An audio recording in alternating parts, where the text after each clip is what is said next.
Hello, friends. Robert Bevan here, author of the Caverns Creatures series of comedy fantasy novels and short stories. With me is Sam West, and today we're going to talk about the spell Levitate. Ooh, ooh, ooh, I'm floating. I love this thing. This is such a cool little spell. This is underused, but probably actually the right amount used because it's not like the most powerful thing in the world, but it's so cute. God, this spell's so fun. This is a Sorcerer Wizard Artificer spell. Second level, action cast time, 60-foot range, rolls magic material components, material component being a small leather loop or a piece of golden wire bent into a cup shape with a long shank on one end, which is so specific. I adore it. Yeah, concentration 10 minutes. That's the primary issue is concentration. School transmutation. So this is one creature or loose object of your choice that you can see within range rises vertically up to 20 feet and remains suspended there for the duration. Spell can levitate a target that weighs up to 500 pounds. An unwilling creature that succeeds on a concentration saving throw is unaffected. The target can move only by pushing or pulling against a fixed object or surface within reach, such as a wall or ceiling, which allows it to move as though we're climbing.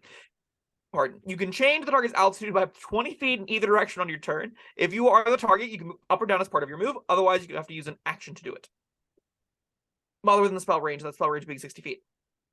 When the spell ends, the target floats gently to the ground if aloft. That includes if your concentration breaks on it. So, if you lose concentration on this, you don't plummet. You just go gently down until you hit the ground. That's nice. This thing's cool, right? Yeah, it's for a second level spell, sure. It's like poor man's fly. But it's cheaper than fly, right? So it's poor man's. You're paying a discount, but you're getting the effect about as much as you need it a lot of the time. I like that. So the range of it is from you. So if you're the target of it, you can just float with this. I think it might. I don't think it checks from cast. I think it's from you. Let me see. If you're the target, otherwise, let's see. Allows you to move it as if we're climbing. Spell can target with a willing creature. Yeah, I think you can just fly with this thing basically, but you can only fly vertically. You have to push yourself around, which is very cool. It's a lot of extra work, and a theme that we've been seeing is I like spells that make you do a little bit of extra work to get the cool effect. There's a whole mini game that comes around with this whenever you're scaling the wizard's tower, where you have to not float off into space. So you have to actually make sure you got a grip on something if you want to get into the window or whatever, because you can't go horizontally. All of that I think is really fun. I think that this lends itself to be a really great little exploration tool that doubles as a saber die. It doubles as that larger, smaller creature, up in the air it goes. It's stuck there now. If it's only melee range, it's screwed. I love that. You can just have a little utility spell that doubles as a saber die. It fits on a lot of sheets very easily, hypothetically. In practice, it's not amazing at either. So it's they if I'm reading this right, they only get to make that saving throw once. Yep. That's fun. Yeah, so you're up there now. Deal with it. They're undressing and throwing shoes and stuff at you, right? Throw their belt whenever they can to try and contribute still.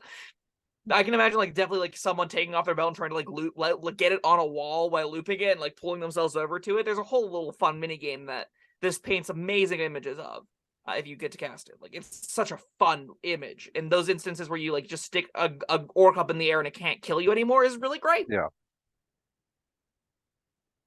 Maybe I should be higher on this. It seems like all the stuff that we're talking about seems just good, right? I don't know. I mean, yeah, that stuff seems using it on an enemy if it works seems good. Yeah, for just getting them out of the picture for a little while. It's poor man's fly, poor man's banishment. Yeah, it's both together though at a cheaper rate than either. Oh yeah, that's premium to me to get those two good effects stable together for a cheap slot. That makes me go, why would I ever put fly on my sheet, right? Banishment gets rid of things with ranged weapons, and that's a big deal. It hits everything. Yeah. This doesn't hit everything. This hits melee-only light monsters. This can't hit things that are huge or bigger that have, way more than 500 pounds. Even some large things, this is stone useless against. That being said, against smaller things, I think maybe I would take this over Hold Person in some instances. I think I'd take this, because it at least works on Beasts and Celestials and Fays, too. And then it also is a modal thing where you can be we need to go up onto the ceiling here. Levitate. Yeah, you need to, there's what it's intended for. Yeah. I mean, it's definitely intended to do both, and it serves both roles pretty well. Maybe I should put this on more character sheets. Maybe I'm talking myself into it. All right. Well, I feel good about that. Yeah, I'm sure there's anything creative you can do with this beyond what we've said. I mean, you float. Yeah. This It only does say works on loose creatures, object, right? so you could, yeah, it says loose object too. Oh, all right. The That's the fun. loose object will always fall to the ground gently, so you can't like hold a 300-pound rock above a door and then just drop it, which it is something I wish this could do. But it does a lot of things already. But this could just be like you take someone's keys if they're too drunk to drive, you'd be like, nope, up onto the roof those go. Like there's some mean, you cute could little move the 300-pound rock and push it easier because it's, levitate up. no friction on the ground. That's all right. There we go. There's another use. There's, I think, plenty of out of combat utility to this thing. Yeah.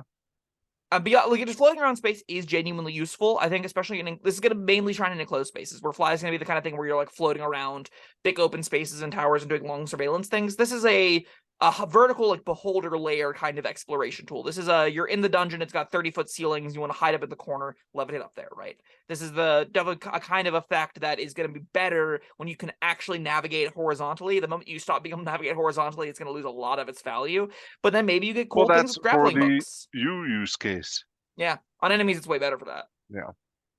This also, like, Now, if you're picking this up, maybe this is a good reason to invest in grappling hooks and wires and things that you can throw and use while you're floating to move around. Now, how about if you have like a decanter of endless water strapped to your back and you're using the geyser function? Yeah. Yeah, that sounds really cool. As a DM, I'm like, absolutely, you could jetpack around. That's so stupid. I love it. But, like, that's not rules as written. Your mileage may vary. Yeah. It's like, how accurate was Flood from Super Mario Sunshine, where you got 2 water propulsions that are lifting a 180-pound man. Like, that's probably not how science works, but we left the realm of science a long time ago when we started eating giant mushrooms.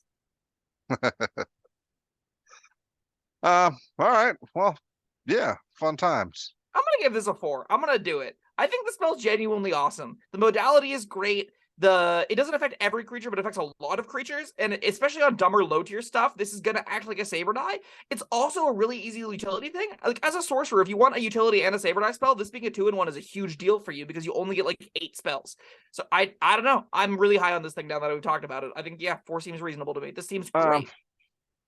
Man, yeah, I was thinking 3 before, but I think we have talked me into a 4. Now, before we stop this, that Eldritch Invocation that gives you Levitate at will, is that only on you? All right. Yeah. All right, that's it's a 9th level. Difference. Yeah, well, whatever. Yeah, the only on self is a bigger deal now that we've had this discussion. But there it was. Levitate. What do you think? Let us know in the comments. Tell us your Levitate stories. Love those too. Please. All right. Thank you, Sam. Thank you, everyone, for joining us. Like, subscribe, and we'll see you next time. Bye-bye. Thank you for watching. If you found this helpful, informative, or entertaining, I'd really appreciate it if you hit the like button below. You needn't smash it. A gentle tap will suffice. If you want to see more videos like this, subscribe to the channel. And make sure you check out the links in the description, where you'll find my Caverns and Creatures series of comedy fantasy novels, Sam's full review of the spell, and other fun things.